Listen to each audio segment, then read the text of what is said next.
The 5 dancing Israelis were held for a total of 71 days in a Brooklyn jail before being quietly returned to Israel on the inconsequential charge of visa violation.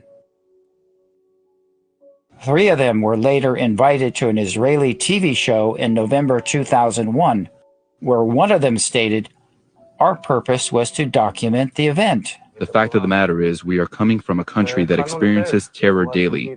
Our purpose was to document the event. Which implies prior knowledge of the event.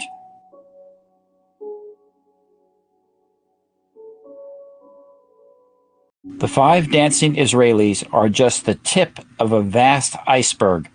In September 2001, federal law enforcement was busy dismantling the largest Israeli spy ring ever discovered on American soil. Since September 11th, more than 60 Israelis have been arrested or detained, either under the new Patriot anti-terrorism law or for immigration violations. A handful of active Israeli military were among those detained, according to investigators, who say some of the detainees also failed polygraph questions when asked about alleged surveillance activities against and in the United States. There is no indication that the Israelis were involved in the 9/11 attacks, but investigators suspect that the Israelis may have gathered intelligence about the attacks in advance and not shared it. Numerous classified documents obtained by Fox News indicate that even prior to September 11th, as many as 140 other Israelis had been detained or arrested in a secretive and sprawling investigation into suspected espionage by Israelis in the United States. Investigators from numerous government agencies are part of a working group that's been compiling evidence since the mid-90s. In the summer of 2001, the Drug Enforcement Agency issued a report that was revealed to the public by Intelligence Online magazine in March 2002.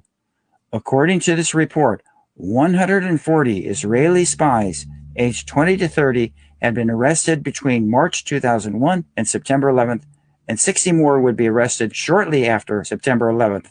They had accessed at least 36 sensitive Defense Department sites. The first part of the investigation focuses on Israelis who say they are art students from the University of Jerusalem and Bezalel Academy.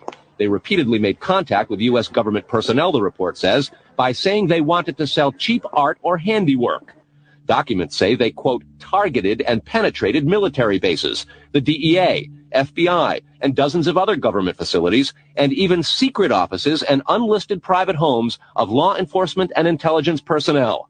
The report states that most of them said during interrogations that they, I quote, served in military intelligence, electronic surveillance intercept, and/or explosive ordnance units.